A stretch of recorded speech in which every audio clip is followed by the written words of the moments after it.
गंभीर आरोपों के तहत मंत्रियों को हटाना।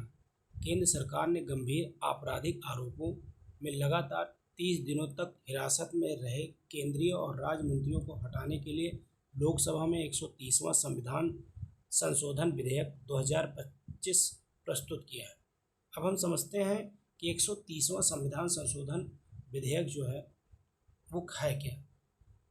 विधेयक में संविधान के अनुच्छेद 75, 164 और 239 ए में संशोधन का प्रस्ताव किया गया है, जो क्रमशः केंद्रीय मंत्रिपरिषद, राज्य मंत्रिपरिषद और केंद्र शासित प्रदेशों के मंत्रियों से संबंधित है।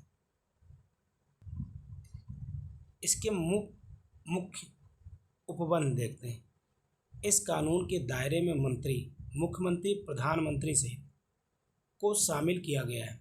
5 वर्ष या उससे अधिक की सजा वाले अपराधों के लिए गिरफ्तारी के बाद लगातार 30 दिनों तक हिरासत में रखे गए व्यक्ति को प्रधानमंत्री की सलाह पर राष्ट्रपति द्वारा हटाया जाएगा। हिरासत से रिहाई के बाद उसका निष्कासन प्रवर्तित हो सकता है, अर्थात वह पुनः पद धारण कर सकता है। उद्देश्य जरा इसका क्या है?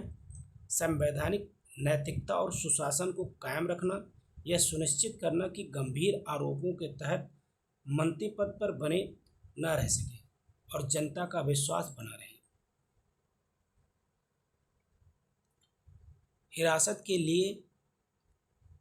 हिरासत में लिए गए मंत्रियों को पद से हटाने के लिए वर्तमान विधिक ढांचा क्या है? गिरफ्तारी के बाद किसी मंत्री को स्वतः पद से नहीं हटाया जा सकता। लोक प्रतिनिधित्व अधिनियम 1951 के तहत धारा 8 के तहत विधायकों, मंत्रियों सहित को केवल 2 साल या उससे अधिक की हिरासत वाले कुछ अपराधों हेतु दोषी ठहराए जाने पर अयोग्य ठहराया जा सकता है। लोक प्रतिनिधित्व अधिनियम 1951 की धारा 8A के तहत यदि कोई विधायक भ्रष्टाचार निवारण अधिनियम 1988 के अंतर्गत दोषी ठहराया जाता है, उसे केवल जुर्माने से दंडित किया जा सकता है और तो उसे 6 वर्ष के लिए अयोग्य घोषित किया जाता है। यदि कारावास की सज़ा सुनाई जाती है तो अयोग्यता संपूर्ण कारावास की अवधि के साथ साथ रिहाई के बाद 6 वर्ष तक रहती है।